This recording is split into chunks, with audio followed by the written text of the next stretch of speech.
Bom dia, boa tarde, boa noite, sétimo ano. Tudo bem com vocês, pessoal? Espero que sim. Professor David aqui. Vamos iniciar mais uma aula de português. Hoje nós vamos trabalhar a revisão das nossas provas, tá? Nossas provas de português. A segunda prova que vocês já vão receber agora, nessa semana, né? Saindo de uma, já entrando em outra, né, pessoal? Bom, mas é assim mesmo, né, gente? Então, a gente vai trabalhar aí a revisão. Vou dar algumas dicas para vocês para ajudá-los na realização dessas provas, tá bom, pessoal? Sei que vocês estão aí ansiosos para receber a nota de vocês também, né? Certamente vocês devem estar. Então, a gente vai fazer aqui a nossa análise da prova de interpretação textual e de gêneros textuais. Nós já fizemos a análise da prova, a revisão da prova de gramática, né? A gente vai dar uma outra olhadinha novamente e já vai pegar o pique para pegar a prova de produção, interpretação e a prova de gêneros, tá bom? Então a gente vai fazer uma análise de toda a nossa prova hoje. Como vocês sabem, a prova ela é dividida em três etapas, três tópicos, né? Que é o tópico de gramática, interpretação textual e gêneros textuais. Então a gente tem aí três divisões para nossa prova: gramática, interpretação e gêneros textuais. E essas divisões da prova, cada uma tendo um quantitativo específico de questões. Por exemplo, a prova de gramática ela tem 5 questões, a prova de interpretação ela tem 3 e a prova de gênero ela tem 2 questões.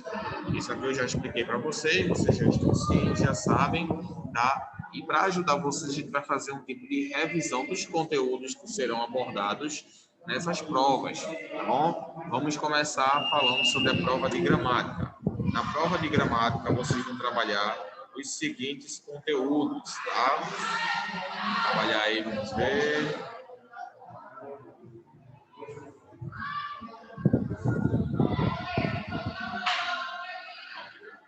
Tempos verbais.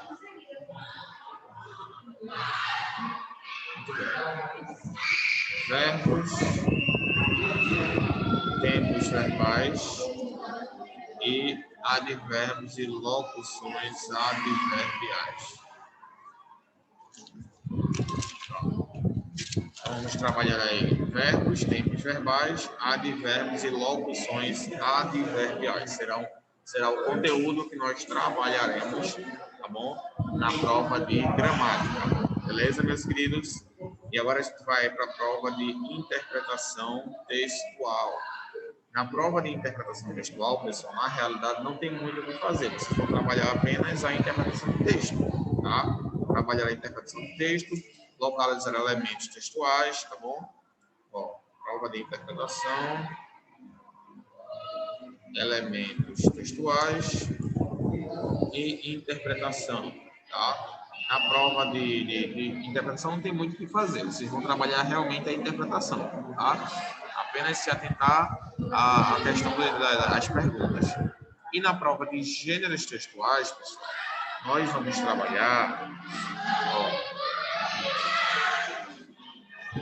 trabalhar, os gêneros. E muito bem. Gêneros narrativos. Beleza? Então, esse será o conteúdo da nossa prova. Beleza? Vocês já vão estudar de antemão. Nesta aula aqui faremos uma revisão de todos esses conteúdos aí. Vamos abranger todos eles, a prova de gramática, a prova de interpretação e a prova de gêneros. Vamos fazer um resumão, uma revisão de todos esses tópicos aí, esses assuntos aí. Vamos começar pela prova de gramática, tá, pessoal? Vamos iniciar pela prova de gramática. Deixa eu primeiro colocar o cabeçalho da escola aqui, para a gente poder iniciar a aula, tá bom? Colocar o cabeçalho aqui e a gente dá início à nossa aula.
Pronto, pessoal.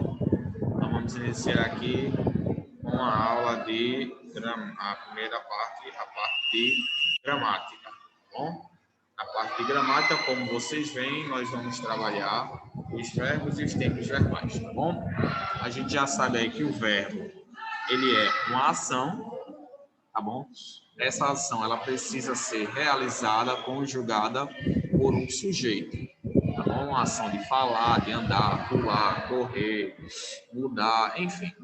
O verbo, ele é uma ação, tá bom? Essa ação, ela é realizada por uma outra pessoa. Só que essa ação, ela pode ser classificada. Dependendo do tipo de ação que o verbo ele representar, ele vai aí apresentar uma classificação diferente. Como assim vai apresentar uma classificação diferente, professor? Por exemplo, pessoal, dependendo se o verbo for um verbo físico, a gente chama verbo de ação.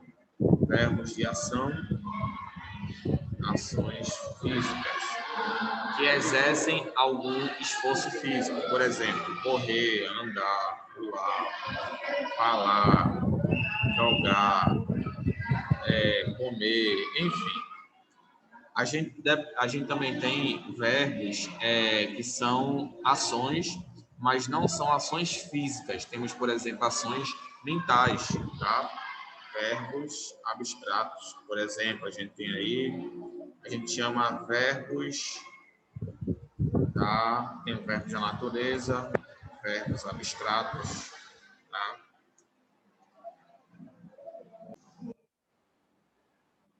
Ok, pessoal? A gente fala verbos abstratos, pessoal, é porque são verbos que eles não representam nenhuma ação física, tá? Eles são verbos de estado, tá? Por exemplo, pensar, amar, perdoar, sentir, tá? Vejam que são verbos que eles não representam nenhuma ação física, mas sim uma ação mental. Aí a gente chama de verbos de estado, tá bom? A gente tem esses verbos da natureza que são os verbos impessoais, são aqueles que não são conjugados. Chover, nevar, chover, nevar, amanhecer. São verbos aí que a gente chama de verbos impessoais, porque são verbos que não precisam de nenhum sujeito, eles se autoconjugam, tá bom? Então, aqui estão algumas classificações dos verbos. Só que nessa prova a gente vai enfatizar mais a questão dos tempos verbais. A locução verbal, tempos verbais, conjugação verbal. Então, a gente sabe que o verbo ele precisa de um tempo, ele precisa ser conjugado em um tempo específico. Passado, presente ou futuro. A gente tem aí o pretérito, que é o passado, presente, e a gente tem aí o futuro. São os três tempos verbais em que cada verbo ele pode ser conjugado em cada um desses tempos verbais aí, tá bom? Pretérito indica uma ação que já aconteceu, uma ação que já aconteceu ou acontecia. Presente, uma ação que acontece com certa frequência, com certa frequência, pode ser habitualmente também. Futuro, uma ação que ainda vai acontecer, tá? Então, eu posso pegar qualquer verbo e posso colocar em qualquer um desses tempos verbais. Se eu pegar, por exemplo, o verbo perdoar, eu posso conjugá-lo no passado. Eu perdoei, você perdoou, nós perdoamos, tá? Presente, eu perdoo, você perdoa, eles perdoam. Futuro, eu perdoarei, tu perdoarás, né? Pronto, e por aí vai. Por aí vai, tá, pessoal? Dependendo do tempo verbal, a gente pode colocar cada um desses verbos aí em um tempo específico, tá bom? Como vocês acabaram de ver aí. Então, o que é que vai acontecer aqui? Vamos lá. Cadê? Agora a gente vai trabalhar a conjugação desses verbos, desses tempos verbais e entender a sua função. Quando deveria usar o pretérito? Porque a gente sabe que o pretérito ele é dividido, né? A gente tem pretérito perfeito, pretérito imperfeito e pretérito mais que perfeito. A gente tem 3. E o futuro, por exemplo, a gente tem aí o futuro do presente e o futuro do pretérito. O futuro do presente seria, por exemplo, perdoará, perdoarás, né? Nós perdoaremos, eles perdoarão, ele perdoará. E do pretérito seria perdoaria, nós perdoaríamos. Na tecla desculpa, tá, gente? Eles perdoariam, tá? Então, esse seria aí o futuro do pretérito, tá bom? Vou colocar aqui, eu vou colocar os exemplos depois, porque senão vai tomar muito espaço aqui. Professor, quando é que eu uso o pretérito perfeito? Para uma ação que já aconteceu e já acabou. Exemplo, ele comeu. Ele comeu lasanha. Quando devo usar o pretérito imperfeito? Para uma ação que acontecia com frequência no passado. Exemplo, ele comia lasanha, ou seja, não é algo que ele faça mais. É algo que ele fazia com frequência no passado. E quando eu devo usar o pretérito mais perfeito, professor? Para uma ação que aconteceu antes de outra ação no passado. Tá? Exemplo, ele... vamos ver um exemplo aqui.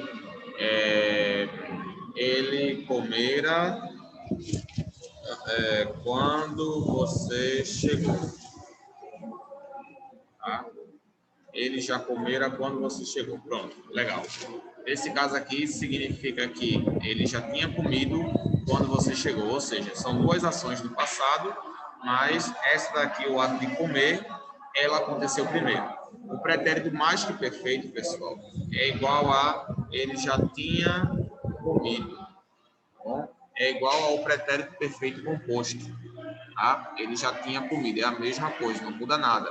Tá? Então, vamos lá, agora para o presente. Presente é uma ação que acontece com certa frequência, aí você já sabe, né? E futuro é uma ação que ainda vai acontecer. Futuro do presente, uma ação que ainda vai acontecer. Futuro do pretérito, uma ação hipotética ou imaginária. Tá bom? Exemplo, ele vai comer ou ele comerá, dá no mesmo, tá?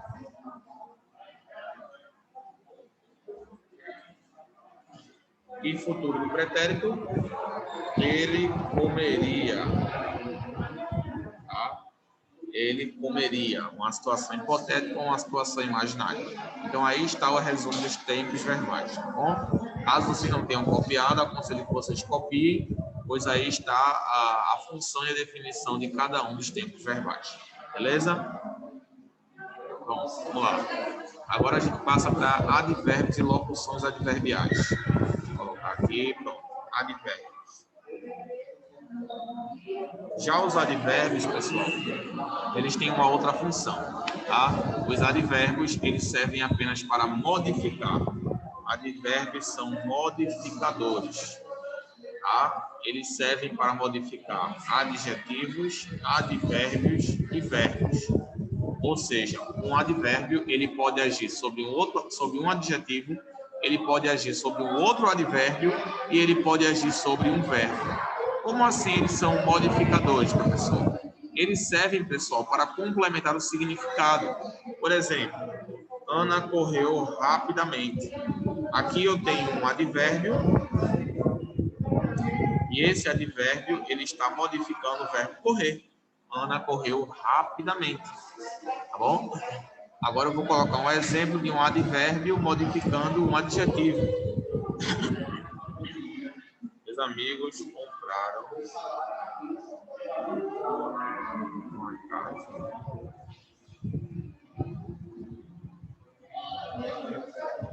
extremamente barata. Meus amigos compraram uma casa extremamente barata. Então, aqui eu tenho outro exemplo. Aqui eu tenho um advérbio modificando o adjetivo, barato. Meus amigos compraram uma casa extremamente barata. Então, a gente tem aí um adjetivo sendo modificado pelo advérbio. Tá? Nesse caso aí, ele está indicando uma intensidade, está indicando a intensidade do preço. Beleza? E agora eu vou usar um advérbio modificando outro advérbio. Bom? Eles morreram.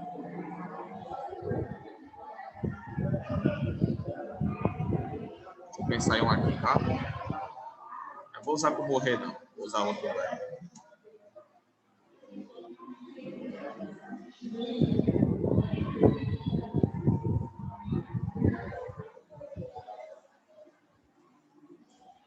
Eles aprenderam incrivelmente rápido. Pronto. Aqui eu tenho um advérbio que está modificando o verbo aprender. Está dizendo quão rápido eles aprenderam. E aqui eu tenho outro advérbio modificando esse advérbio. Então, eu tenho 3 exemplos aqui de advérbios agindo sobre outras classes gramaticais. Bom, quando a gente estudou advérbio, a gente também viu que os advérbios, pessoal, eles têm algo que a gente chama de valor semântico, valor lógico. O que é esse valor semântico, professor? É o que o advérbio indica, pessoal. Nesse caso aqui, rapidamente, indica o quê? Indica modo, a maneira como Ana correu. Ela correu rapidamente. Meus amigos compraram uma casa extremamente barata. Esse extremamente aqui, pessoal, ele é um advérbio de quê? Um advérbio de intensidade, indica a intensidade de algo. Eles aprenderam incrivelmente rápido. Rápido é um advérbio de quê? É um advérbio também de modo, a maneira. E incrivelmente pode ser um advérbio de surpresa ou um advérbio de intensidade. Tá bom? A gente tem advérbio local, advérbio de tempo, advérbio de proporção. Por exemplo, eu estou lá. Esse lá é um advérbio de local, ele indica a localização de algo. Tá? Ontem ele chegou. Esse ontem aqui é um advérbio de tempo, indica o tempo quando alguma coisa aconteceu. Entendeu, pessoal? Então, isso aí é o valor semântico, é o valor lógico dos advérbios. Tá? Vocês também vão ver a questão da locução verbal. O que é a locução verbal, professor? A locução verbal, pessoal, é quando a gente pega aí um advérbio, 2 palavras, por exemplo, compressa, que tem o mesmo valor de um advérbio. A diferença do advérbio e a locução adverbial é que o advérbio é só uma palavra, enquanto a locução adverbial são 2 ou mais, mas que representam o mesmo significado do advérbio. Tá? Por exemplo, aqui, Ana correu rapidamente. Ana correu com pressa. É a mesma coisa que eu falar rapidamente ou apressadamente. Tá? Eles aprenderam rápido. Eles aprenderam com muita velocidade. A mesma coisa que eu falar, eles aprenderam rápido. Entendeu, pessoal? Então, a locução adverbial, a função dela é nada mais nada menos do que você representar um advérbio, só que utilizando mais palavras. Simples, pessoal. Essa é a função da locução adverbial. Não tem nada demais, beleza? Pronto, então finalizamos aqui a parte de gramática. Vamos para a parte de interpretação. Interpretação realmente não tem o que falar, pessoal. Vocês vão apenas trabalhar algumas dicas que eu vou dar para vocês aqui. São 7 dicas que podem ajudar vocês. Gêneros textuais, vocês vão estudar os gêneros narrativos. A narrativa, o narrador personagem, narrador observador, tá bom? E narrador onipresente, beleza? Estudem os tipos de narradores que vai ajudar vocês. Vamos para as dicas de interpretação textual, tá bom? Professor, como é que eu posso melhorar a minha interpretação textual? Como é que eu posso fazer isso? Vamos lá, vou ensinar para você agora. Como é que você pode melhorar a sua interpretação textual? Tem 7 dicas aqui muito interessantes que com certeza vão ajudar vocês e vão ser de grande apreço na hora da prova, tá bom? A primeira dica que eu dou para vocês é, pessoal, leiam o texto pausadamente. Leiam o texto pausadamente. Tá? Isso vai ajudar vocês a conseguirem interpretar melhor o texto. Segundo, releia e marque as palavras que você não conhece. Tá? Releia e marque as palavras que você não conhece. Terceira dica. Vocês vão ver o significado, conferir o significado de cada uma dessas palavras. Por quê? Às vezes vocês não conseguem interpretar o texto porque vocês passam uma palavra despercebida. E essa única palavra que vocês passam despercebida, ela é suficiente para mudar todo o significado do texto. Tá bom? Quarta dica. Separe os parágrafos de cada texto, tá bom? E realize um resumo sobre cada um deles. Esse resumo de parágrafo, ele ajuda você a pegar a ideia central de cada parágrafo, porque cada parágrafo, ele tem uma ideia central. Tá? Ele tem aquela ideia central. Então, vocês precisam entender que cada parágrafo ele é importante, ele precisa ser analisado individualmente. Uma outra dica muito boa é elabore uma pergunta para cada parágrafo. Para cada parágrafo, você elabora uma pergunta. Essa pergunta ela vai ajudar você, ela vai te ajudar na hora de você identificar a ideia central do parágrafo, tá, gente? Bom, próxima dica, realize um novo texto utilizando como base a obra do autor. Nessa dica aí, você vai utilizar como base a obra do autor. Você vai parafrasear o texto, tá bom? Você vai parafrasear o texto utilizando a obra do autor. Isso vai ajudar você a reconhecer todas as ideias centrais do texto, tá bom? E a última dica é praticar a leitura. Não tem o que fazer. Se você quer interpretar textos melhor, você precisa praticar a leitura, tá? A leitura é a melhor forma de você conseguir alcançar a interpretação textual. Beleza, meus queridos? Então, gente, a gente fica por aqui. Desejo a vocês uma ótima prova, tá? Qualquer dúvida que vocês tiverem, podem falar comigo lá no Coexército. Boa prova para vocês, bom descanso, boa semana. E estamos à disposição de vocês para o que vocês precisarem. Caso queiram, vocês podem copiar aí esses textos, tá bom? Eu vou deixar um minutinho aí na tela, 30 segundos para cada texto, e em seguida eu vou finalizar a aula. Fiquem com Deus e até a próxima aula. Tchau, gente.